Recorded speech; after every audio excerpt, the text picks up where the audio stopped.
As a theory democracy ইসলাম প্রতিষ্ঠার মাধ্যম হিসেবে পৃথিবীতে এখন পর্যন্ত ব্যর্থ। 100 বছর, তো 100 বছর যথেষ্ট। আমি যদি একটু বেশি করে বলি তাহলে অনেকেই কষ্ট পায়, তো একটু বেশি করে বলি, অত বেশি করে বলবো না, একটু বেশি করে বলি। 15 বছর বা 16 বছর যে আপনারা ফ্যাসিজম বলছেন, এই ফ্যাসিজমে আয়না ঘর ছিল, গুম ছিল, খুন ছিল, দুর্নীতি ছিল। তো আপনি বলেন তো এই 16 বছর ফ্যাসিজম কিসের নামে চলেছে? গণতন্ত্রের নামে চলেছে। কিসের নামে চলেছে বলেন? গণতন্ত্রের। এই 16 বছর ফ্যাসিজম সেকুলারিজম ধর্মনিরপেক্ষতাবাদের নামে চলেছে না অন্য কোনো নামে চলেছে? হ্যাঁ, ধর্ম যার যার, উৎসব সবার, এটা কিসের স্লোগান? সেকুলারিজমের স্লোগান না, ধর্মনিরপেক্ষতাবাদের স্লোগান। তাহলে ধর্মনিরপেক্ষতাবাদের নামে চলেছে, সেকুলারিজমের নামে চলেছে, লিবারেলিজমের নামে চলেছে। তাহলে আপনাকে এই জিনিসটা বুঝতে হবে। এটা বললে বক্তব্য অনেক ভারী হয়ে যায়। আপনাকে এই জিনিসটা বুঝতে হবে যে গত 16 বছর আয়নাঘর গণতন্ত্র আর ধর্মনিরপেক্ষতাবাদ বানিয়েছে। গত 16 বছর গুম খুন গণতন্ত্র করেছে। গত 16 বছর গুম খুন সেকুলারিজম করেছে। সেকুলার সিস্টেম ডেমোক্রেটিক সিস্টেম করেছে, কোনো ব্যক্তি করেনি। ওই সিস্টেম এখনো আছে। ওই সিস্টেম এরকম আবারও জালেম তৈরি করবে, আবারও এরকম স্বৈরাচার তৈরি করবে। আজ থেকে কারো হায়াত যদি 30 বছর আল্লাহ বাড়িয়ে দেয়, আর আমারও হায়াত যদি আল্লাহ বাড়িয়ে দেয়, তো 30 বছর পর স্মরণ করবেন, বলেছিলাম এই সিস্টেম আবারও জালেম তৈরি করবে। কেন? এটা হচ্ছে পাশ্চাত্য বিশ্বের সুবিধা, যে আমাদের সিস্টেম টিকে থাক, সবার রাগ নির্দিষ্ট ব্যক্তির উপর উঠুক। তো সবার রাগ নির্দিষ্ট ব্যক্তির উপর উঠে গেছে, নির্দিষ্ট ব্যক্তি পালিয়ে গেছে, সবাই ঠান্ডা হয়ে গেছে, কিন্তু সিস্টেম কিন্তু টিকে গেছে। তাহলে আপনাকে বুঝতে হবে যে এই যে বৈষম্য বিরোধী ছাত্র আন্দোলনে যদি 1700 নিহত হয়ে থাকে, তাহলে 1700 জনকে হত্যা করেছে কে বলেন তো? একটু জোরে বলেন দেখি, কে? এই 1700 জনকে হত্যা করেছে গণতন্ত্র এবং ধর্মনিরপেক্ষ মতবাদ। অনেক অনেক কঠিন কথা বলে দিলাম, কিন্তু এটিই সত্য। এটা যত দ্রুত মুসলমানেরা বুঝবে, তা আপনি তাহলে কি বলছেন তাহলে আপনি এই সিস্টেমকে অমান্য করে উপরে ফেলে দিবেন? এটা কখনোই বলিনি।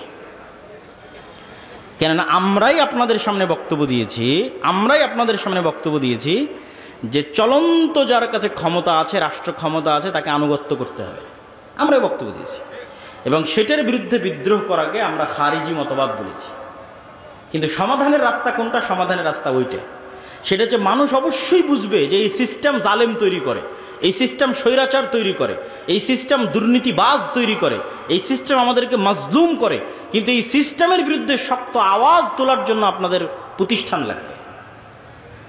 এরকম 100 বছরও যদি রাজনীতি করেন, ভোট করেন, তো ওই পাওয়ার অর্জন করতে পারবেন না যেই পাওয়ার একটা প্রতিষ্ঠানের থাকে, শক্তিশালী প্রতিষ্ঠানের থাকে।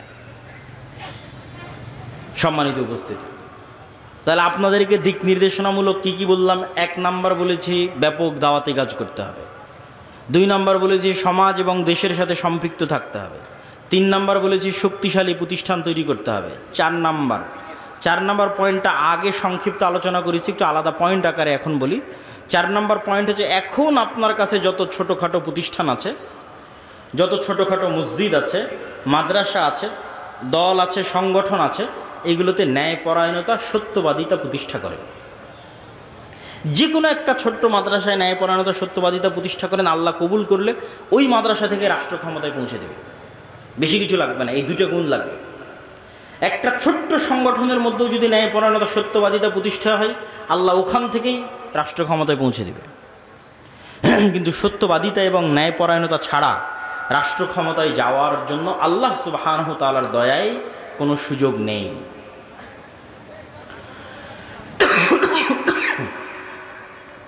সম্মানিত উপস্থিতি, তাহলে আমরা আমাদের আলোচনার শেষের দিকে চলে আসি যে এই পরিবর্তিত পরিস্থিতিতে স্কুল, কলেজ, বিশ্ববিদ্যালয় সহ দেশব্যাপী যে দাওয়াতি কাজের পরিবেশ তৈরি হয়েছে, এই দাওয়াতি কাজের পরিবেশকে আল্লাহর পক্ষ থেকে নিয়ামত মনে করতে হবে, আল্লাহর পক্ষ থেকে দয়া মনে করতে হবে। আর এই ধরনের জালসা সম্মেলন কেন্দ্রিক দাওয়াতি কাজ থেকেও একটু বের হওয়ার চেষ্টা করতে হবে।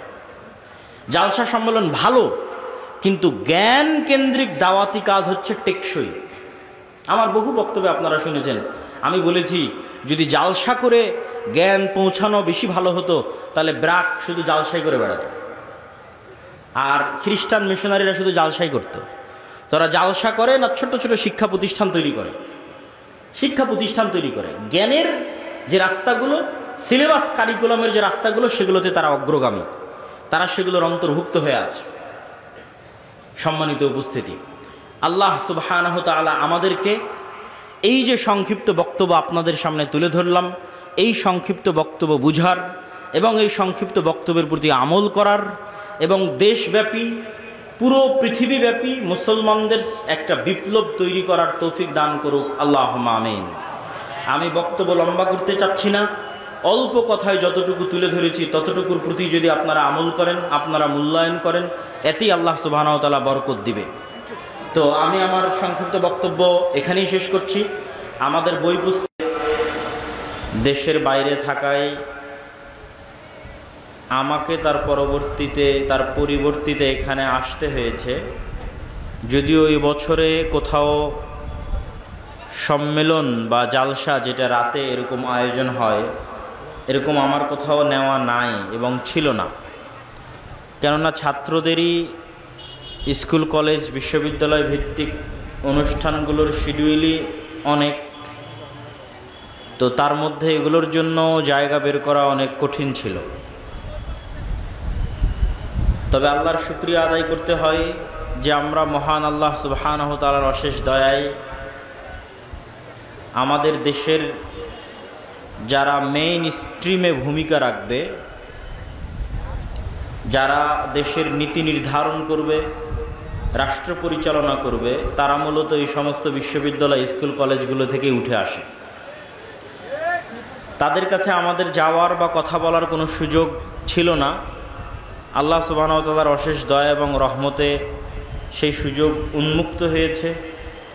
ছাত্ররাও আয়োজন করতে পারছে, আমরাও যেতে পারছি।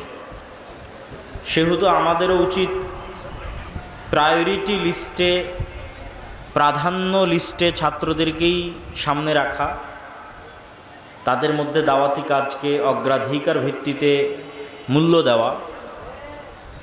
তারই পরিপ্রেক্ষিতে মূলত আমার এই ধরনের প্রোগ্রাম এবছর হয়নি, এটি আজকে প্রথম আপনাদের নীলফামারীতে।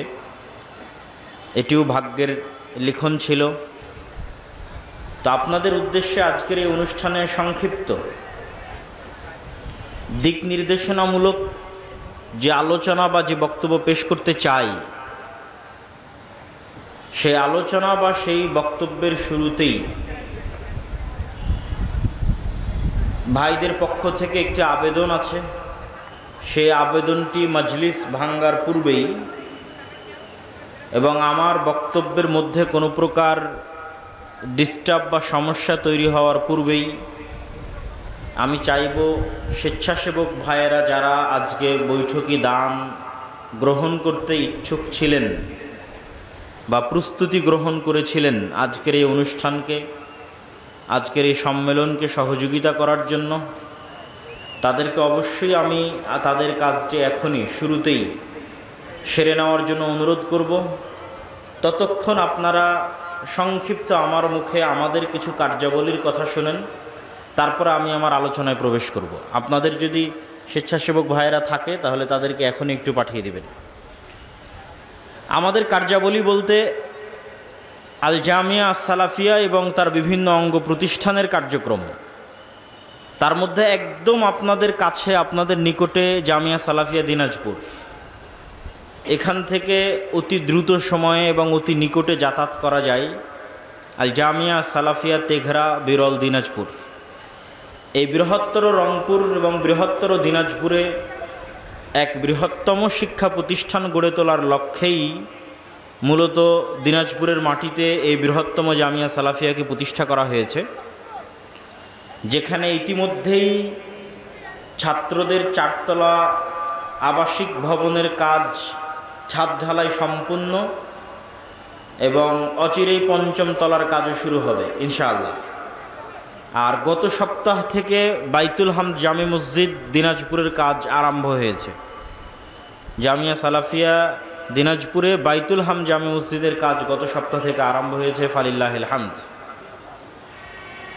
আর এখানে জামিয়া সালাফিয়া দিনাজপুরে সালাফি কনফারেন্স আছে আগামী 30 ও 31 জানুয়ারি।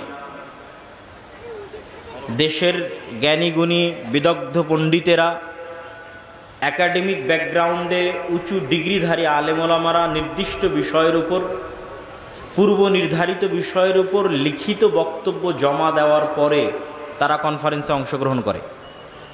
মানে আমি আজকে আপনার এখানে যে বক্তব্য দিব এটা আগেই লিখিত আকারে কমিটির কাছে পাঠিয়ে দিয়েছি। এই রকম লিখিত বক্তব্য পাঠানোর পরে জামিয়া সালাফিয়ার কনফারেন্সে বক্তারা বক্তব্য প্রদান করে থাকেন।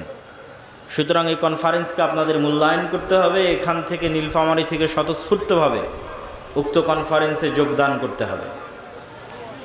পাশাপাশি আমাদের আদ-দাওয়া ইলাল্লাহ নামে দেশব্যাপী মসজিদ ভিত্তিক মক্তবের কার্যক্রম পরিচালিত হচ্ছে, যার বর্তমানে এখন যে কাজটা চলতেছে সেটি হচ্ছে জাতীয় মক্তব প্রতিযোগিতা। প্রায় 400টির মতো মক্তব, যে মক্তবগুলোকে আমরাই ট্রেনিং দিয়েছি, মক্তবের শিক্ষকদেরকে আমরা ট্রেনিং দিয়েছি বলতে, নীলফামারী, লালমনিরহাট, রংপুর থেকে কোনো মক্তবের শিক্ষক যদি রাজশাহীর জামিয়া সালাফিয়াতে গেছে ট্রেনিং নেওয়ার জন্য, তাহলে তার যাতায়াত খরচ এবং থাকা খাওয়া খরচ আদ-দাওয়া ইলাল্লাহ বহন করেছে, কমিটিকে বহন করতে হয়নি। কমিটি যেন এই অজুহাতে না বলতে পারে যে আমার কাছে টাকা নেই, এই জন্য আমি ইমামকে ট্রেনিংয়ে পাঠাতে পারছি না। এইরকম 400 মক্তবের শিক্ষকের ট্রেনিং সম্পূর্ণ হয়েছে। ওই সমস্ত মসজিদগুলোতেই প্রতিযোগিতা আয়োজন হচ্ছে। আপনাদের নীলফামারী, লালমনিরহাটেও হয়েছে, দিনাজপুর জামিয়া সালাফিয়াতেও হয়েছে, রংপুরেও হয়েছে, আর আজকে শেষ সেন্টার ছিল খুলনা বিভাগ। এই দেশব্যাপী জাতীয় মক্তব প্রতিযোগিতায় যে মক্তবের ছাত্র অথবা ছাত্রী প্রথম স্থান অধিকার করবে তার অভিভাবক সহ ওমরার সুযোগ থাকবে। বলেন আল্লাহু আকবার। মক্তবের ছাত্রছাত্রীর জন্য এত বড় পুরস্কার বাংলাদেশের ইতিহাসে প্রথম। আমরা বুঝাতে চেয়েছি কি, যে আমরা মক্তবকে মূল্যায়ন করতে চাই, মক্তবকে ভালোবাসতে চাই, এটা বুঝাতে চেয়েছি। অনেক বিজনেস প্রজেক্টে বড় বড় পুরস্কারের ঘোষণা আছে, কিন্তু সবচেয়ে অবহেলিত সেক্টর দ্বীনি শিক্ষার জগতে মক্তবের জন্য এত বড় পুরস্কার থাকবে আমার জানা মতে বাংলাদেশের ইতিহাসে প্রথম। দ্বিতীয় পুরস্কার মক্তবের দ্বিতীয় স্থান অধিকারকারী ছাত্রছাত্রীর জন্য 50,000 টাকা নগদ, আর তৃতীয় স্থান অধিকারকারী ছাত্রছাত্রীর জন্য 30,000 টাকা নগদ। পাশাপাশি যেই মসজিদের মক্তবের শিক্ষকের ছাত্রছাত্রী প্রথম, দ্বিতীয়, তৃতীয় স্থান অধিকার করবে সেই শিক্ষকের জন্য বিশেষ পুরস্কারের ব্যবস্থা থাকবে, যেটিরও ঘোষণা দেওয়া আছে, আমার এই মুহূর্তে মনে নাই কত সেটি। তো এই যে বিশাল আয়োজন, এই আয়োজন কিন্তু ধারাবাহিক চলতেই থাকবে। রাজশাহীর সালাফি কনফারেন্স এটির ফাইনাল পরীক্ষা আছে আগামী 7 ও 8 নভেম্বর, তথা সামনের শুক্রবারের পরের শুক্রবারই ফাইনাল পরীক্ষা হবে রাজশাহীর সালাফি কনফারেন্সে। আর রাজশাহীর সালাফি কনফারেন্সে পূর্বের ন্যায় দেশ বিদেশের আলেমোলামা উপস্থিত থাকবেন। আমরা আশা করছি আনুমানিক সৌদি আরবেরই বিভিন্ন বিশ্ববিদ্যালয়ের মেহমান থাকবেন 3-4 জন বা 4-5 জন, আর ভারতের বড় বড় শিক্ষা প্রতিষ্ঠানের মুহাদ্দিসগণ তো ওখানে 24 ঘন্টা দার্সি দেন ছাত্রদের মধ্যে। এবং বাংলাদেশের ইতিহাসে আমার মনে হয় প্রথম কোনো মাদ্রাসা যেখানে শিক্ষকদের বেতন স্কেল রাখা আছে 70,000 টাকা, 80,000 টাকা, শুধু শিক্ষার মানোন্নয়নের জন্য।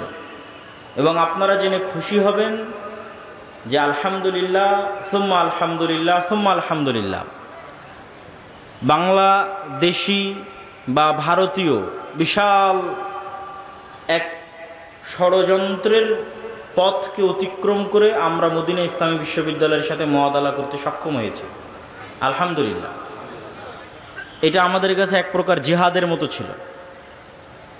এবং যখন আমাদের বিরুদ্ধে ষড়যন্ত্র বেশি হচ্ছিল তখন আমরা সিদ্ধান্ত নিয়েছিলাম যে মদিনা ইসলামী বিশ্ববিদ্যালয়ের সাথে মুআদালা করতে দিবে না, তাহলে বাংলাদেশে আমরা মদিনা ইসলামী বিশ্ববিদ্যালয় বানাবো ইনশাআল্লাহ। তো বাংলাদেশে মদিনা ইসলামী বিশ্ববিদ্যালয় বানানো হবে এই মর্মে মূলত সৌদি আরব থেকে শিক্ষকদের নিয়ে আসা শুরু, ভারত থেকে শিক্ষকদের নিয়ে আসা শুরু। এই উদ্যোগ আগে ছিল না আমাদের। যখন আমাদেরকে বাধা প্রদান করা হয়েছে তখন আমরা তার চেয়ে বড় স্বপ্ন দেখেছি। এবং আলহামদুলিল্লাহ আল্লাহ সুবহানাহু ওয়া তাআলা যেন আমাদেরকে এই রকমই বড় মন মানসিকতায় থাকার তৌফিক দান করেন, আল্লাহুম্মা আমিন। আব্দুর রাজ্জাক বিন ইউসুফ বারবার বলেন যে আমি কখনো পিছনে তাকিয়ে দেখিনি যে আমাকে একজন বাধা দিচ্ছে তো চলো আমিও ওর বিরুদ্ধে লাগি, না, সে আমাকে বাধা দিচ্ছে তো আমি তার চেয়ে বড় কি করতে পারি, আল্লাহ আমাকে সেই তৌফিক দান করে। এই যে বড় মন মানসিকতা নিয়ে সামনে আগানো, এটি যেন আল্লাহ আমাদের অব্যাহত রাখে এবং কবুল করে, আল্লাহুম্মা আমিন। তো জামিয়া সালাফিয়ার মতো এরকম বৃহৎ প্রতিষ্ঠান থেকে এরকম বড় বড় আলেমদের তত্ত্বাবধানে মাসিক আল ইতিসাম নামে একটি পত্রিকা প্রকাশিত হয়। হয়তো আজকের বইয়ের স্টলগুলোতেও থাকতে পারে, যেখানে আমি নিজেও নিয়মিত লিখি। এই মাসের সম্পাদকীয়তে আছে যে ইসলামের সামগ্রিক বিজয় কিভাবে সম্ভব, আপনারা পড়ে দেখতে পারেন।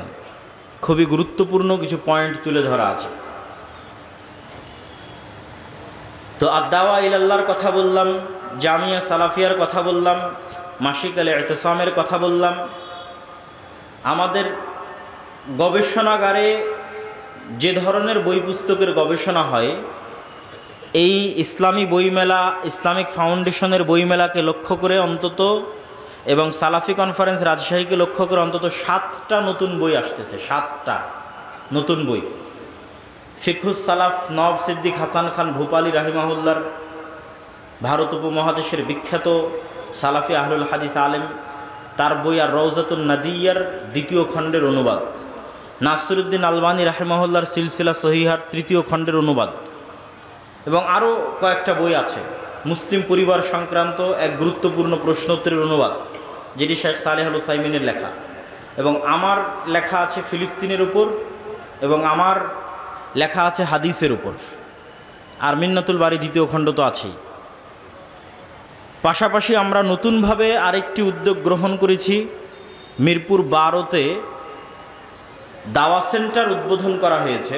আমাদের এই দাওয়া সেন্টারের লক্ষ্যই হচ্ছে এই যে পট পরিবর্তন, এই পট পরিবর্তনকে কাজে লাগিয়ে জেনারেল শিক্ষিত ছাত্র তরুণদের মধ্যে দ্বীনের দাওয়াতকে কিভাবে ছড়িয়ে দেওয়া যায়, এবং এটি নিয়ে আমরা কাজ করছি, ভবিষ্যতে আরও কাজ করব ইনশাআল্লাহ।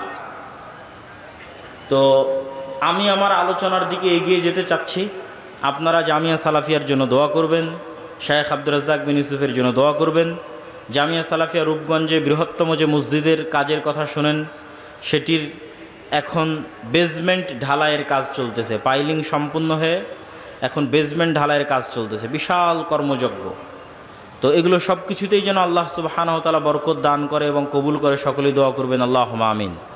এবং যার যেভাবে সম্ভব হবে, দূরে যাওয়া সম্ভব না হলে অন্তত জামিয়া সালাফে দিনাজপুরে যাবেন, আর রাজশাহীতে যাওয়া যদি সম্ভব হয় তাহলে 7 এবং 8 নভেম্বর সামনে আসতেছে, যাবেন। তো আমি আমার বক্তব্যের দিকে এগিয়ে যাই। আজকে আপনাদের সামনে সংক্ষিপ্ত বক্তব্য হবে দিক নির্দেশনামূলক। এই যে পট পরিবর্তন, এই পট পরিবর্তনে আমার এবং আপনার করণীয় কী, আমার এবং আপনার ভূমিকা কী, অতি আবেগী না হয়ে বিবেক দিয়ে চিন্তা করে পদক্ষেপ গ্রহণ করতে হবে। আপনি পদক্ষেপ গ্রহণ করেন, অথবা ছাত্ররা করুক, অথবা অন্য কেউ করুক। আপনি যদি মনে করেন যে আপনি বাংলাদেশের মাটিতে ইসলামকে বিজয়ী দেখতে চান, তাহলে আপনাকে জানতে হবে আপনি কেন ইসলামকে বিজয়ী দেখতে চান। আপনাকে যদি আমি বলি যে ইসলাম মানে হচ্ছে সকলকে বাধ্যতামূলক এখানে পর্দা করতে বলা হবে, আপনাকে যদি আমি বলি সকলকে বাধ্যতামূলক এখানে সালাত আদায় করানো হবে, তাহলে তো আপনারা সবাই ভয় পেয়ে যাবেন যে তাহলে আর ইসলামী খেলাফতের দরকার নাই বাবা। কেননা হাজার হাজার মানুষ এখানে বসে আছেন যারা হয়তো নিয়মিত সালাত আদায়ের সুযোগ পান না, বা আগ্রহ থাকলেও করেন না। হাজারো মানুষ আছে যারা হয়তো মুখে দাড়ি রাখেননি, তখন ভয় পাবেন, থাক ওই ইসলামী খেলাফত দরকার নেই, গণতন্ত্র আছে, গণতন্ত্রই থাক। কিন্তু আপনাকে জানতে হবে যে এর ঊর্ধ্বে উঠেও, এই ইবাদাহ এবং হুকুম আহকামের ঊর্ধ্বে উঠেও ইসলামী খেলাফতের আরেকটি চেহারা আছে, যেটি আজকের আন্তর্জাতিক বিশ্ব আপনাকে দেখতে দিতে চায় না। আন্তর্জাতিক বিশ্ব আপনাকে বুঝাতে যায়, দেখো ইসলামী খেলাফা মানে এভাবে রজম করে হত্যা করা হবে, ইসলামী খেলাফা মানে এইভাবে তোমাদের হাত কাটা হবে। মানে জাস্ট ভীতিকর চেহারাটা জনগণের সামনে তুলে ধরা, যেন মানুষ কখনোই অন্তর থেকে জাস্ট মুখে তাকবীর দেওয়ার সময় আছে, কিন্তু বাস্তবে চাওয়ার সময় কেউ চাইবে না যে এখানে ইসলামী খেলাফা প্রতিষ্ঠিত হোক। কিন্তু ইসলামী খেলাফা বা ইসলামী রাষ্ট্র ব্যবস্থার একটা পজিটিভ দিক আছে, এটা এখন আমাদের আলোচনা করতে হবে, জানতে হবে, এটা জানার সুযোগ মানুষের মধ্যে আগ্রহ আছে।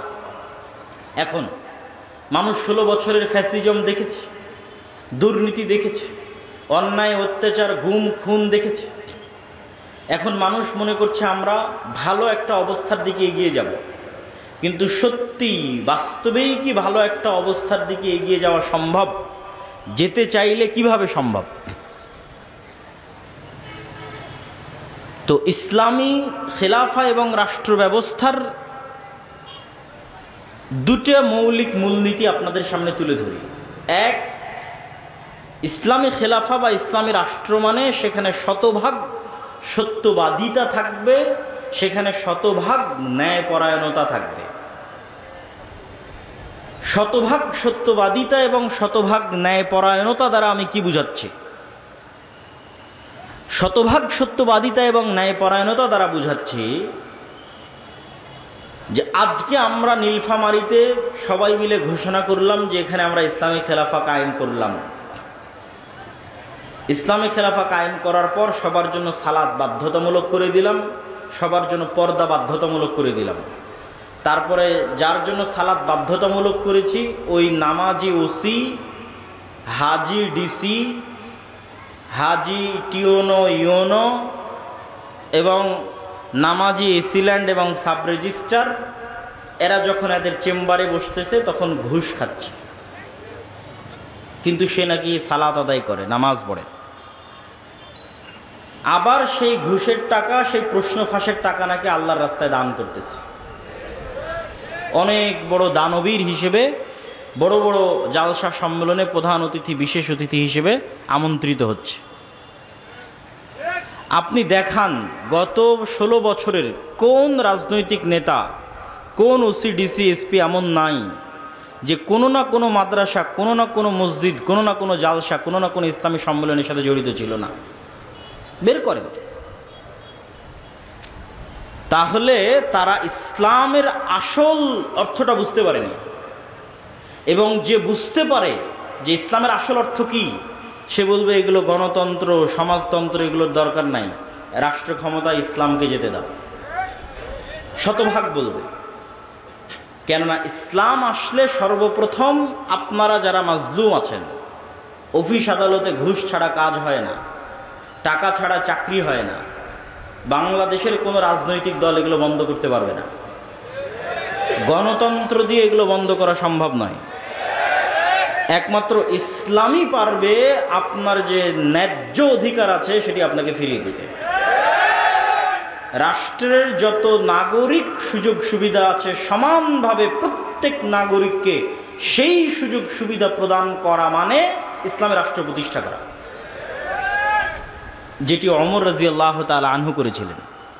এটা ইসলামী রাষ্ট্রের সবচেয়ে ভালো দিক, কিন্তু সেটিকে আমাদের চোখের সামনে আনতে দেওয়া হয় না। এবং আলেম ওলামা, মসজিদ মাদ্রাসা, ইসলামী দল, ইসলামী সংগঠন, তারাও এই বিষয়টার প্রতি ফোকাস করে না। কেন তারা এই বিষয়টার প্রতি ফোকাস করে না? আমার এই বক্তব্য নিয়ে কিছু সমালোচনাও হয়েছে। আমি সত্যবাদিতা এবং ন্যায়পরায়ণতা দ্বারা এইটি বলছি না যে যে ব্যক্তির মধ্যে তাওহীদ আছে কিন্তু সে সত্যবাদী নয়, ন্যায়পরায়ণ নয়, সে জান্নাতে যাবে না, এ কথা আমি বলছি না। যার অন্তরে তাওহীদ আছে, যে সালাত আদায় করে, সে যদি মিথ্যুক হয়, অন্যায়পরায়ণ হয়, আর আল্লাহর কাছে ক্ষমা চেয়ে নেয়, মানুষের সাথে অন্যায় করে মানুষের কাছ থেকে ক্ষমা চেয়ে নেয়, মানুষ যদি ক্ষমা করে দেয়, তো আল্লাহ সুবহানাহু ওয়া তাআলা তাকে জান্নাতে দিবেন। কিন্তু আমি যেটা বলতে চাচ্ছি সেটি হচ্ছে, সালাত যে ব্যক্তি আদায় করে, যার আকীদা বিশুদ্ধ, কিন্তু তারপরেও সে সত্যবাদী নয়, সে তার প্রতিষ্ঠান, ইসলামী দল, সংগঠন, মসজিদ, মাদ্রাসা, ব্যক্তি, পরিবারে ন্যায়পরায়ণ নয়, তাকে আল্লাহ জান্নাতে দিলেও কোনোদিন রাষ্ট্র ক্ষমতা দিবেন না। রাষ্ট্র ক্ষমতায় যেতে পারবেন না, নেতা হতে পারবেন না। এই জন্য আল্লাহ সুবহানাহু ওয়া তাআলা যত নবী রাসূল পাঠিয়েছেন, সকল নবী রাসূলকে সত্যবাদী, ন্যায়পরায়ণ করে পাঠিয়েছেন। কেন? তাকে তো নেতা হতে হবে। আমার নবী মুহাম্মদ সাল্লাল্লাহু আলাইহি ওয়াসাল্লাম যদি আবু সুফিয়ানের সাথে কখনো মিথ্যা বলতেন, যদি আবু সুফিয়ান রাদিয়াল্লাহু তাআলা আনহুর প্রতি চুল পরিমাণ কোনো জুলম বা অন্যায় করতেন, তাহলে আবু সুফিয়ান রাদিয়াল্লাহু তাআলা আনহু তার নেতৃত্ব মেনে নিতেন না, আর আল্লাহর নবী নিজেও নেতৃত্ব প্রদানে অযোগ্য বলে বিবেচিত হতেন। তো আল্লাহর নবী শুধু মানুষকে ইসলামের সঠিক আকীদার, সালাতের দাওয়াত দেননি, তার ন্যায় নিষ্ঠা এত উঁচু পর্যায়ের ছিল যে তৎকালীন বিশ্বে কোনো রাষ্ট্রনেতা, কোনো কাফের মুশরিক ন্যায় নীতি নিষ্ঠায় আল্লাহর রাসূলকে পার করে চলে যাবে এরকম কেউ জন্ম হয়নি। ফলত সবার মাথা তার সামনে নত থাকতো। মাথা নত থাকতো তার ইসলামের দাওয়াতের কারণে নয়, তার ব্যক্তিগত চরিত্রের কারণে। যে মানুষ মিথ্যা বলে না, কারো প্রতি অন্যায় করে না, তার সামনে যদি মাথা নত না থাকে তো কার সামনে মাথা নত থাকবে? আর আল্লাহ সুবহানাহু ওয়া তাআলা যে পুরো পৃথিবী পরিচালনা করছেন, আল্লাহ কি বলেছেন? কুলিল্লাহুম্মা মালিকাল মুলকি তুতিল মুলকা মান তাশা। আল্লাহ হচ্ছে সকল রাজত্বের মালিক। যাকে ইচ্ছা তাকে ক্ষমতা দেন, আর যাকে ইচ্ছা তার কাছ থেকে ক্ষমতা নেন। এটা অনুবাদ নয়। অনুবাদ হচ্ছে যাকে ইচ্ছা তার কাছ থেকে ক্ষমতা ছিনিয়ে নেন। নাজা, গরম লোহার উপর যদি পশমের কোনো একটা কাপড় বসান, যে গরম লোহাকে যদি টানেন তাহলে পশমের কাপড়ের যেমন ছাল বাকলা ছিলে বেড়ে আসে, আল্লাহ এইভাবে রাষ্ট্র ক্ষমতা ছিনিয়ে নেয়। 36 দিনের আন্দোলন দেখেন কিভাবে আল্লাহ রাষ্ট্র ক্ষমতা একদম কেড়ে ছিনিয়ে নিয়ে একদম ধ্বংসের অতল গহ্বরে নিক্ষেপ করে দিলেন। আল্লাহ বলেছে আমি রাষ্ট্র ক্ষমতা ছিনিয়ে নেই। তাহলে আসল ক্ষমতা কার কাছে ছিল? আল্লাহর কাছে ছিল। আর শেখ হাসিনার কাছে ক্ষমতা ছিল অস্থায়ী, এখন যে এসেছে তার কাছেও অস্থায়ী, 50 বছর পর যে আসবে তার কাছেও অস্থায়ী, 1000 বছর পূর্বে যে এসেছিল তার কাছেও অস্থায়ী, কিয়ামত পর্যন্ত যারা আসবে তাদের কাছেও অস্থায়ী। তাহলে স্থায়ী ক্ষমতার মালিক কে? আল্লাহ। এখন আল্লাহ এই পুরো পৃথিবী পরিচালনা করেন নিপুণ নিখুঁত মানদণ্ডে। আল্লাহ মানুষকে চ্যালেঞ্জ করেছেন যে তোমরা আসমানের দিকে তাকাও, তোমরা কি আসমানে কোনো ত্রুটি দেখতে পাও আমার সৃষ্টিতে? আপনি নিজেকে নিয়ে গবেষণা করেন যে আপনার সৃষ্টিতে আল্লাহর কোনো ত্রুটি আছে কিনা। নাক, হাত, পা, চোখ, মুখ এভাবে না রেখে অন্যভাবে রাখলে ভালো হতো।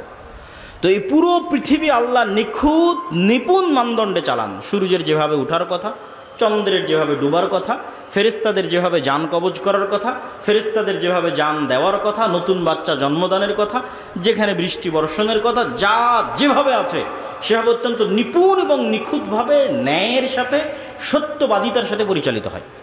তাহলে আল্লাহ তার ক্ষমতা ব্যবহার করেন ন্যায়পরায়ণতার সাথে। এই জন্য আল্লাহ সবসময় নিজেকে কি বলেছেন? কোরআনে দেখবেন আল্লাহ সবসময় নিজেকে বলেছে আজিজুন হাকিম, আমি মহাপরাক্রমশালী তবে প্রজ্ঞাময়। দুটো একসাথে লাগানোর কারণ কি? আল্লাহ যদি বলতেন আমি শুধু মহাপরাক্রমশালী, তাহলে যাকে যা ইচ্ছা তখন তাকে তাই করে দিতাম। কিন্তু আমার ক্ষমতা আছে, কিন্তু আমি হাকিম, প্রজ্ঞাময়। এই জন্য যা করি ন্যায়ের সাথে করি, যা করি সত্যবাদিতার সাথে করি। তো এখন আপনি ইসলামের নামে, আল্লাহর নামে, আল্লাহর রাষ্ট্র ক্ষমতার অংশ আল্লাহর দয়ায় নিবেন। আল্লাহ আপনাকে দিবে রাষ্ট্র ক্ষমতা, কেননা স্থায়ী ক্ষমতার মালিক আল্লাহ। ইসলামের নামে নিবেন, আল্লাহর নামে নিবেন, আল্লাহ আপনাকে রাষ্ট্র ক্ষমতা দিবে। তো যেই আল্লাহ তার ক্ষমতা প্রয়োগ করতেছেন সত্যবাদিতার সাথে, ন্যায়পরায়ণতার সাথে, ওই দুটো গুণ যদি আপনার সাথে ম্যাচ না করে, খাপ না খায়, তাহলে আপনি আল্লাহর দয়ায় কোনোদিন আল্লাহর প্রদত্ত ক্ষমতা পাবেন না। এই জন্য আপনি যত মসজিদে যান, মাদ্রাসায় যান, ইসলামী দলে যান, ইসলামী সংগঠনে যান, যত বিভেদ আছে, যত গন্ডগোল আছে, হানাফি কি, আহলে হাদিস কি, যত মত পার্থক্য আছে, এই মত পার্থক্যগুলোর মূলে মাসালা মাসাইল এবং আকীদার যতটা না ভূমিকা আছে। ধরেন দেওবন্দীদের সবার আকীদা এক, তারপরেও শত শত দলে বিভক্ত হয়ে আছে, এক মাদ্রাসা ভেঙে আর এক মাদ্রাসা তৈরি হয়েছে। আহলে হাদিসদের সবার আকীদা এক, তারপরে এক মাদ্রাসা ভেঙে আর এক মাদ্রাসা হয়েছে, এক দল ভেঙে আর এক দল হয়েছে। এই যে আকীদা এবং মাসালা এক হওয়ার পরও যে বিভেদগুলো, এই বিভেদগুলোর মধ্যে ঢুকেন, এই প্রত্যেকটা বিভেদের মধ্যে কারণ আপনি আকীদা মাসালা পাবেন না, কারণ হচ্ছে অন্যায় পরায়ণতা এবং মিথ্যা। হয় যিনি দলের নেতা আমির তিনি অন্যায় পরায়ণ অথবা মিথ্যার আশ্রয় নিয়েছেন, অথবা যারা কর্মী মামুর তার অধীনস্থ তারা অন্যায় পরায়ণ মিথ্যার আশ্রয় নিয়েছে, মানুষের হক যথাযোগ্যভাবে বুঝিয়ে দিতে পারেনি, দায়িত্ব পালনে ন্যায় পরায়ণতা রক্ষা করতে পারেনি। তাহলে আমরা আমাদের এই ছোট ছোট প্রতিষ্ঠানে, ছোট ছোট গণ্ডির মধ্যে আমি ন্যায়ভাবে শাসন করতে পারছি না, সত্যবাদিতার সাথে শাসন করতে পারছি না, তাহলে আল্লাহ কিভাবে আমাকে বিশাল রাষ্ট্রের দায়িত্ব দিবেন? এটা অসম্ভব। এই জন্য আলহামদুলিল্লাহ, মাশাআল্লাহ, আপনাদের মধ্যে সঠিক আকীদা আছে, আমল আছে, কিন্তু মুসলমানেরা যদি চায় যে তাদের রাষ্ট্র ক্ষমতা প্রয়োজন, তাহলে তাদেরকে এই দুইটা জিনিসের প্রতি ফোকাস করতে হবে। আপনি ন্যায়পরায়ণতাকে কখনোই এত হালকাভাবে নিয়েন না, কখনোই না। আপনি মনে করছেন না আমি তো ন্যায়পরায়ণ, আপনি আপনার স্ত্রীর সাথে ন্যায়পরায়ণ কিনা এই বিচারে কিয়ামতের মাঠে ফেসে যাবেন। বাদ দিলাম রাষ্ট্রের কথা, দোকানপাটের কথা, আপনার স্ত্রীর ন্যায্য পাওনা আপনি বুঝিয়ে দিয়েছেন কিনা সঠিকভাবে, এই বিচারে কিয়ামতের মাঠে ফেসে যাবেন। আপনি জানেন বড় বড় আলেম ওলামারা বিবাহ অনেকেই করেননি, কেন করেনি? এই ভয়ে করেনি যে তার স্ত্রীর হক, ন্যায্য হক সে বুঝিয়ে দিতে পারবে কিনা। মানুষের হক খুবই কঠিন, ন্যায়পরায়ণতা প্রতিষ্ঠা করা খুবই কঠিন জিনিস। আপনি মনে করেছেন আমি হয়তো সালাত সিয়াম সব কিছু সঠিক আকীদাতে জান্নাতে চলে গেলাম, কিন্তু বাপের সম্পত্তি বন্টন করার সময় বোনকে ন্যায়পরায়ণতার সাথে বন্টন করে দেন। মানে যেই জায়গায় দামি জমি সেখানে আপনি ভাগ নিয়েছেন, বোনকে দেননি। যেটা দূরে কম দামি আবাদ হয় না সেখানে বোনকে দিয়েছেন। তাহলে এই জমি বন্টনে কি আপনি ন্যায়পরায়ণতা করেছেন? করেননি। তাহলে আপনার মতো দুর্নীতিবাজ চোরকে আল্লাহ রাষ্ট্র ক্ষমতা দিবে আল্লাহর দয়ায়? অসম্ভব। আল্লাহর দয়ায় রাষ্ট্র ক্ষমতা পাবেন না, জোর করে মারামারি করে রাষ্ট্র ক্ষমতা সেটা ভিন্ন জিনিস। আমরা আলোচনা করছি ইসলাম রাষ্ট্র ক্ষমতায় যাবে কার দয়ায়? আল্লাহর দয়ায়। তো আল্লাহর দয়ায় ইসলাম যদি রাষ্ট্র ক্ষমতা যায়, তো মুসলমানদেরকে কি হতে হবে? মুখে বলতে হবে সত্য, কাজে হতে হবে ন্যায়পরায়ণ। পরিবারে, সমাজে, প্রতিষ্ঠানে, রাষ্ট্রে। এমনি দেশ চেঞ্জ হয়ে যাবে। একদিনে দেশ পরিবর্তন হওয়া সম্ভব, একদিনে। যারা রাষ্ট্র ক্ষমতায় আসে এরা অল্প সময়ের জন্য আসে, আর স্থায়ী থাকে কারা? ওই যে পুলিশ হাসিনার আমলে ছিল এখনও আছে, যে আর্মি হাসিনার আমলে ছিল সে এখনও আছে, সচিবালয়ে যে সচিব ডিসি ওসি হাসিনার আমলে ছিল বদলি হতে পারে, কিন্তু ওরাই আছে। এরা হচ্ছে রিটায়ার্ড না হওয়া পর্যন্ত এরা থাকবে। তাহলে আসল ক্ষমতা কাদের হাতে? ওদের হাতে না, আসল ক্ষমতা ওদের হাতে। তাহলে এই যে ওসি ডিসি এসপি সচিব, এদের যদি ন্যূনতম মেরুদণ্ড সোজা হয় আর বলে যে আমরা অন্যায় করব না এবং সত্য বলবো, তো ক্ষমতায় যেই আসুক দেশ ভালো চলবে না মন্দ চলবে? ভালো চলবে। কিন্তু তাদের সেই শক্ত মেরুদণ্ড নাই। আমরা ওই শক্ত মেরুদণ্ডওয়ালা প্রজন্ম তৈরি করতে পারিনি।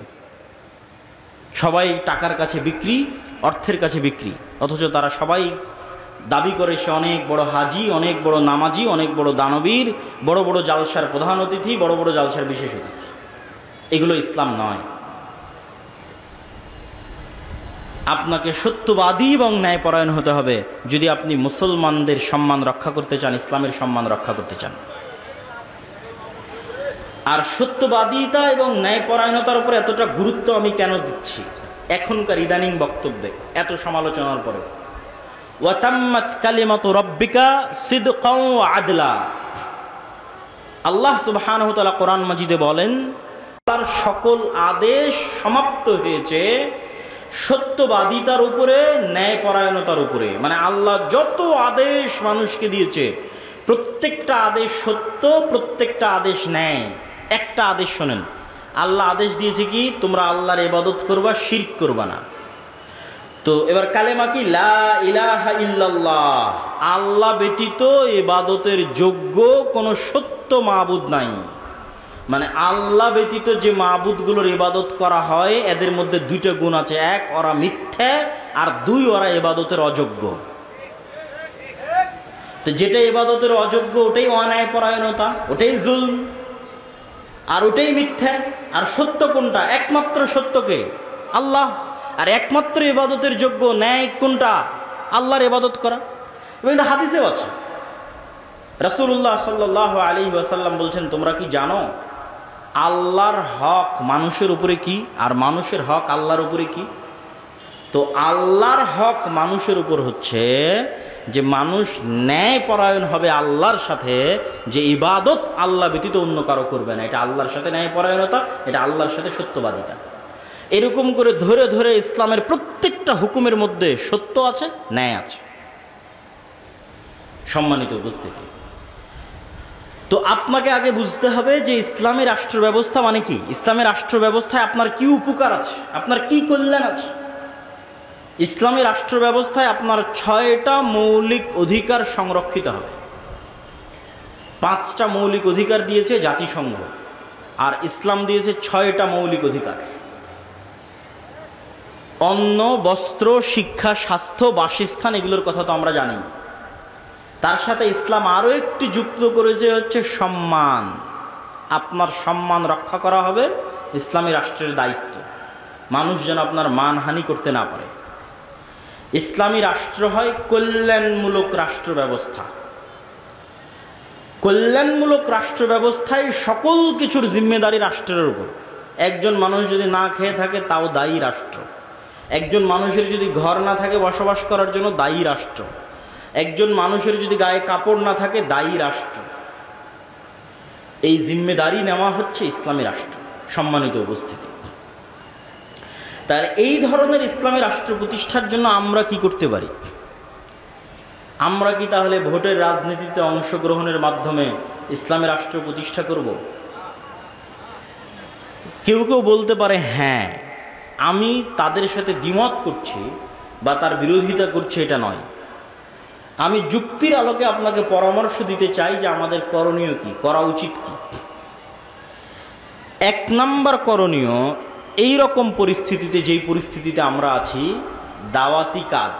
আপনি বলবেন, আপনাদের কথা শুরু হলেই বলেন দাওয়াতি কাজ। আর কত দাওয়াতি কাজ? কুনতুম খায়রা উম্মাতিন উখরিজাত লিন-নাস তা'মুরুনা বিল মা'রুফ ওয়া তানহাউনা আনিল মুনকার।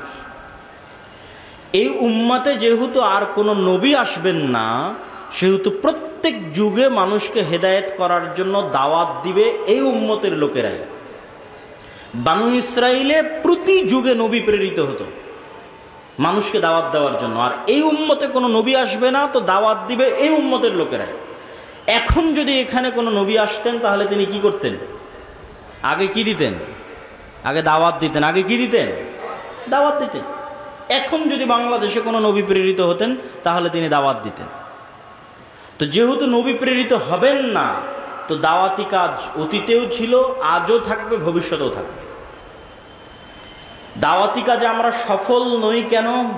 নবীদের মতো ইখলাস, নবীদের মতো হিকমা, নবীদের মতো সবর, নবীদের মতো কৌশল, নবীদের মতো ভদ্র এবং নম্র আচরণের মাধ্যমে আমরা দাওয়াত দিতে পারিনি। যেখানে মূসা আলাইহিস সালাতু ওয়াস সালামকে ফেরাউনের নিকটে দাওয়াত দিতে পাঠানো হয়েছে, তারপরে বলা হচ্ছে ভালো ভাষায় কথা বলবে। আর আমরা আমারই আর এক মুসলিম ভাইকে দাওয়াত দিতে গিয়ে বলতেছি, তুই মুশরিক, তুই বেদাতি, তুই জাহান্নামী, তুই কাফের। তো তাহলে আমাদের দাওয়াতি স্ট্র্যাটেজির মধ্যে, পদ্ধতি কৌশলের মধ্যে ত্রুটি আছে। আমরা যত ইসলামী দল সংগঠন বলেন, আলেম ওলামা বলেন, রাষ্ট্রের টপ লেভেলে যদি কেউ দাওয়াত নিয়ে গিয়ে থাকে তাহলে নিজের স্বার্থের জন্য নিয়ে গেছে। বেশিরভাগ আমরাও নিজের স্বার্থের জন্য নিয়ে গেছি। স্বার্থ মানে কি বুঝতে পারছেন? স্বার্থ মানে যে আমার এই কাজটা আটকে আছে, এই কাজটা একটু করে দিতে হবে ভাইজান। ওসি, ডিসি, এসপি, মন্ত্রী সবার কাছে গেছি, ভাই আমার মাদ্রাসার এটা আটকে আছে, ভাই আমার এই দলের এটা আটকে আছে, ভাই আমার পত্রিকার এই সমস্যা হয়ে আছে, একটু কাজটা করে দেন। কেউই নিঃস্বার্থভাবে শুধু ইসলামের প্রতিনিধি হিসেবে তাকে ইসলামের দাওয়াত দিতে গেছে এরকম নাই। যে আপনি প্রধান উপদেষ্টা ডক্টর ইউনূস, আপনার কাছে আজকে কিছু চাইতে আসেন, আপনার কাছে দাওয়াত দিতে এসেছি যে এই হলো আল্লাহর দাওয়াত, এই হলো আল্লাহর নবীর দাওয়াত, এর মধ্যে আপনার কল্যাণ আছে। এরকম নিঃস্বার্থ দাওয়াত নিয়ে যাবে নাই। আর নবীগণ সব সময় রাষ্ট্রের টপ লেভেলে দাওয়াত নিয়ে গেছেন নিঃস্বার্থ। ইব্রাহিম আলাইহিসসালাতু ওয়াসসালাম তৎকালীন যুগের রাষ্ট্রপ্রধান নমরুদকে হিট করেছে নিঃস্বার্থভাবে। নমরুদের কাছে ইব্রাহিম আলাইহিস সালামের কোনো চাওয়া পাওয়া ছিল না। মুসা আলাইহিসসালাতু ওয়াসসালাম ফেরাউনকে হিট করেছেন নিঃস্বার্থভাবে। মুহাম্মদ সাল্লাল্লাহু আলাইহি ওয়াসাল্লাম আবু জাহাল, আবু লাহাবকে হিট করেছেন, দাওয়াত দিয়েছেন নিঃস্বার্থভাবে, কোনো চাওয়া পাওয়া নাই। চাওয়া পাওয়া না থাকার মাত্রাটা দেখেন যে মুহাম্মদ সাল্লাল্লাহু আলাইহি ওয়াসাল্লাম যখন মাজলুম মক্কার মাটিতে, যখন তাকে সহযোগিতা করার মতো কেউ নাই, তখন আবু জাহাল মুহাম্মদ সাল্লাল্লাহু আলাইহি ওয়াসাল্লামকে প্রস্তাব দিচ্ছে যে আসো ক্ষমতা ভাগাভাগি করি, 1 বছর তোমার আল্লাহর ইবাদত হবে, আর 1 বছর আমাদের মূর্তির পূজা হবে। 1 বছর তোমার ইসলামের আইন অনুযায়ী দেশ চলবে, আর 1 বছর আমরা আমাদের মতো দেশ চালাবো। রাসূলুল্লাহ সাল্লাল্লাহু আলাইহি ওয়াসাল্লাম সেই দিন কি বলেছিলেন? লাকুম দীনুকুম ওয়ালিয়া দীন, লা আ'বুদু মা তা'বুদুন। স্পষ্ট কথা, কাফারনা বিকুম, এগুলো এক একটা কোরআনের আয়াত। কি বললেন? তোমাদের দিন তোমরা পালন করো, আমাদের দিন আমাকে আমার মতো পালন করতে দাও। তোমরা যার ইবাদত করো আমি তার ইবাদত করতে পারবো না। কাফারনা বিকুম, তোমরা যার ইবাদত করো তাদের সাথে আমরা কুফরি করলাম। কত শক্ত কথা। ওয়াজতানিবুত তাগুত বলা আছে যে তাগুতকে অস্বীকার করতে হবে। তো তোমরা যার ইবাদত করো, যেই মূর্তির যেই শিরক করো, ওই শিরকের সাথে ওই মূর্তির সাথে আমরা কুফরি করলাম। কাফার না, অস্বীকার করলাম। আপোষের তো কোনো প্রশ্নই আসে না। এইরকম নিঃস্বার্থ দাওয়াত আলেম ওলামাগণ, ইসলামী দল, ইসলামী সংগঠন নিঃস্বার্থভাবে নিয়ে যাবে, এটা হয়ে ওঠেনি। তাহলে 1 নাম্বার হচ্ছে ব্যাপক দাওয়াতি কাজ করতে হবে, কিন্তু নিঃস্বার্থভাবে, ইখলাসের সাথে, ভালো ব্যবহারের সাথে, সবরের সাথে। 900 বছর দাওয়াত দিয়েছে নূহ আলাইহিস সালাতু ওয়াস সালাম। আমরা 16 বছরই ক্লান্ত হয়ে গেছি। দাওয়াত দিতে হবে। 2 নাম্বার কাজ কি? 2 নাম্বার কাজ হচ্ছে সমাজ এবং দেশের মানুষের সাথে সম্পৃক্ত থাকতে হবে। আজকে আলেম ওলামা, মসজিদ, মাদ্রাসা, সমাজ বিচ্ছিন্ন, ডিসকানেক্টেড ফ্রম দ্য সোসাইটি। সমাজের সাথে তাদের কোনো কানেকশন নাই। আমাদের কাজ কি? আমরা ঘরে বসে বই লিখব, গবেষণা করব, ক্যামেরার সামনে একটা ভিডিও রেকর্ড করব, অনলাইনে কোর্স পরিচালনা করব, বিশ্ববিদ্যালয় মাদ্রাসায় টিচারি করব। সমাজ আর দেশ জান্নাতে গেল কি জাহান্নামে গেল দেখে লাভ নাই। অথচ আমাদের নবী মুহাম্মদ সাল্লাল্লাহু আলাইহি ওয়াসাল্লাম না বই লেখা জানতেন, না বই পড়া জানতেন। তাহলে আমার নবী গবেষকও ছিলেন না, আমার নবী লেখকও ছিলেন না, আর আমার নবী পিএইচডি ডিগ্রিধারীও ছিলেন না, আর আমার নবী কোনো বিশ্ববিদ্যালয় মাদ্রাসায় চাকরিও করতেন না।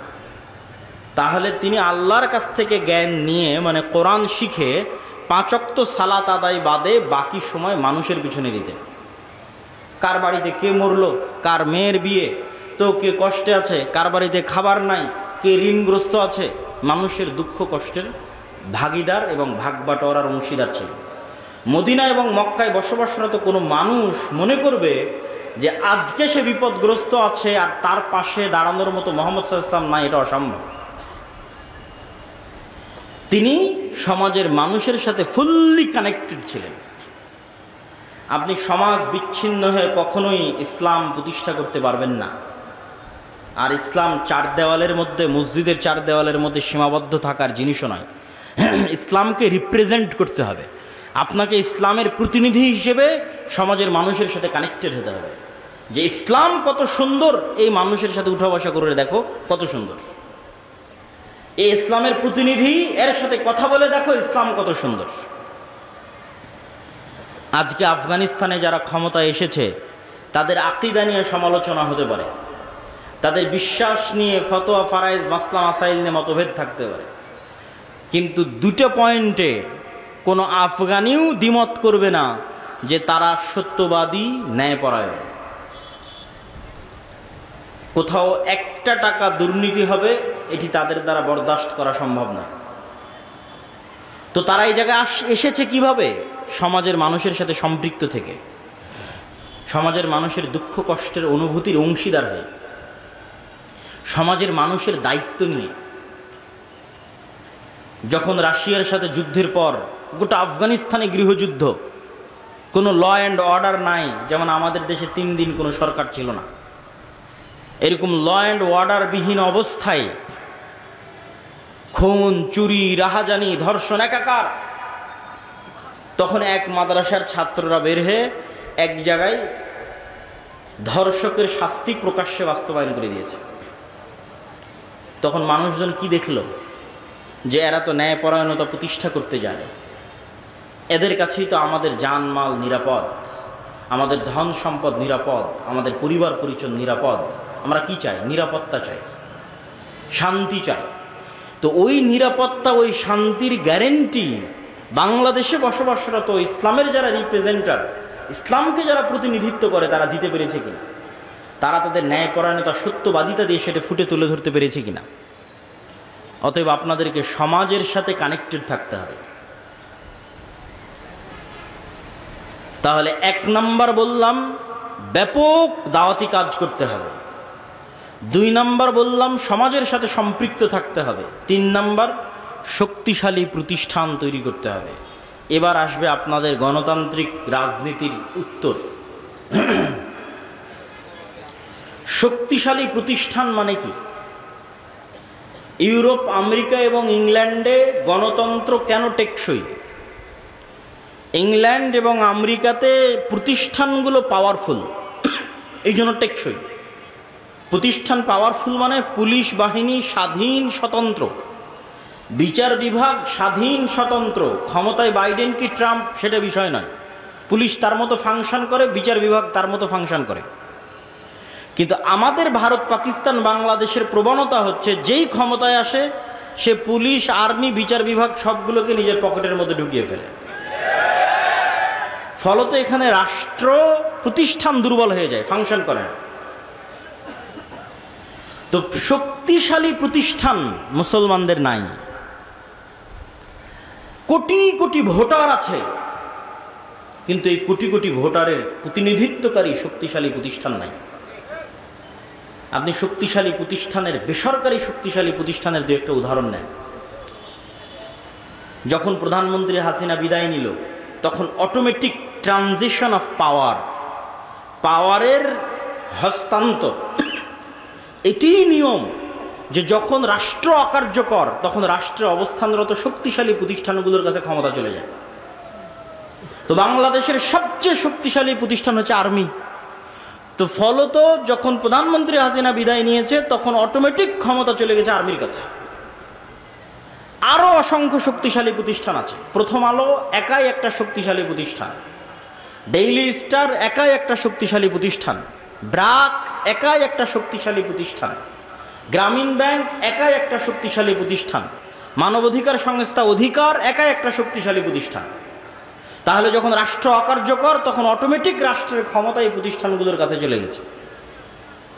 আমাদের কোটি কোটি ভোটার আছে, কিন্তু আমাদের প্রতিনিধিত্ব করবে এরকম শক্তিশালী মিডিয়া নাই, আমাদের প্রতিনিধিত্ব করবে এরকম শক্তিশালী অর্থনৈতিক প্রতিষ্ঠান নাই, এরকম শক্তিশালী মানবাধিকার সংস্থা নাই যে মুসলমানদের প্রতিনিধিত্ব করবে। না হলে 5ই আগস্টের চাইতে সুবর্ণ সুযোগ মুসলমান বা ইসলাম ক্ষমতায় যাবে, এর যে সুবর্ণ সুযোগ অতীতেও কোনোদিন আসেনি, পরে আসাও কঠিন। তাহলে কেন পারেননি? কোটি কোটি ভোটার থাকার পরও কেন পারেননি? আপনাদের কারো, এত ইসলামী দলের, এত ইসলামী সংগঠনের কারো শক্তিশালী প্রতিষ্ঠান ছিল না। তাহলে কোটি কোটি ভোটার